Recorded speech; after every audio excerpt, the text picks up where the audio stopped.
ఒకరోజు ఒక తండ్రి తన కొడుకుతో ఇలా అన్నాడు, నీకు ధైర్యం చాలా ఎక్కువ అన్నావుగా, అయితే నీకు స్మాల్ ఛాలెంజ్ అని చెప్పి తండ్రి కొడుకును ఒక డీప్ ఫారెస్ట్ లోకి తీసుకెళ్లాడు. అక్కడికి వెళ్ళాక తండ్రి కొడుకు కళ్ళకు బ్లైండ్ ఫోల్డ్ కట్టాడు. కొడుకు షాక్. నాన్న ఇప్పుడు ఏంటి ఇది అని అడిగాడు. తండ్రి కామ్గా చెప్పాడు, ఇది మన మధ్య ఉన్న ఒక అగ్రిమెంట్.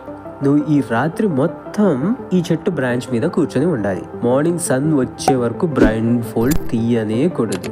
ఎవరిని హెల్ప్ అడగకూడదు. ఈ నైట్ సేఫ్ గా కంప్లీట్ చేస్తే నువ్వు నిజంగా బ్రేవ్ బాయ్ అని ప్రూవ్ అవుతుంది. అడవిలో డే టైమే చాలా భయంకరంగా ఉంటుంది. అలాంటి నైట్ టైం అంటే ఇంకెంత స్కేరీగా ఉంటుందో.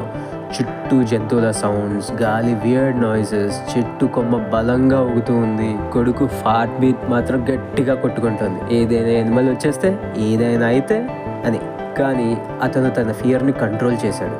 చెట్టు కొమ్మని గట్టిగా పట్టుకొని హోల్ నైట్ అక్కడే కూర్చున్నాడు. ఫైనలీ సన్ రైజ్ అయిపోయింది. తండ్రి వచ్చి కొడుక్కి బ్లైండ్ ఫోల్డ్ తీసేశాడు. కొడుకు కళ్ళు తెరిచాడు. అప్పుడే అతను గమనించాడు, నేలపై 2 ఫుట్ ప్రింట్స్, చిన్న ఫైర్, పక్కనే ఉన్న ఒక వాటర్ బాటిల్. అతను ఆశ్చర్యపోయాడు. తండ్రి నవ్వుతూ అన్నాడు, నువ్వు కూర్చున్న బ్రాంచ్ కి పక్కనే నేను ఇంకో బ్రాంచ్ మీద మొత్తం నైట్ కూర్చునే ఉన్నాను. కానీ ప్రతి సౌండ్, ప్రతి మూమెంట్ ని గమనిస్తూ నీ సేఫ్టీని చూసుకుంటూనే ఉన్నాను. Big realisation.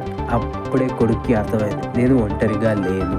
నాన్న మొత్తం నైట్ నా పక్కనే ఉండి నన్ను ప్రొటెక్ట్ చేస్తూ ఉన్నాడు. తండ్రి నవ్వుతూ అన్నాడు, నేను నీతోనే ఉన్నాను. మన లైఫ్ లో కూడా అంతే. కొన్నిసార్లు మనకు భయం వస్తుంది, ఒంటరిగా అనిపిస్తుంది, హెల్ప్ ఎవ్వరు లేరని అనిపిస్తుంది. కానీ మనకు కనిపించకపోయినా, మనకు తెలియకపోయినా ఏదో ఇన్విజిబుల్ ఎనర్జీ మన చుట్టూనే ఉంటుంది, ప్రొటెక్ట్ చేస్తూనే ఉంటుంది. ఆ ఇన్విజిబుల్ ఎనర్జీ తండ్రి ప్రేమ కావచ్చు, అమ్మ ప్రేమ కావచ్చు, నాన్న పెట్టుకున్న నమ్మకం కావచ్చు, ఏదైనా సరే ఒకటే గుర్తుపెట్టుకోవాలి, యు ఆర్ నెవర్ అలోన్.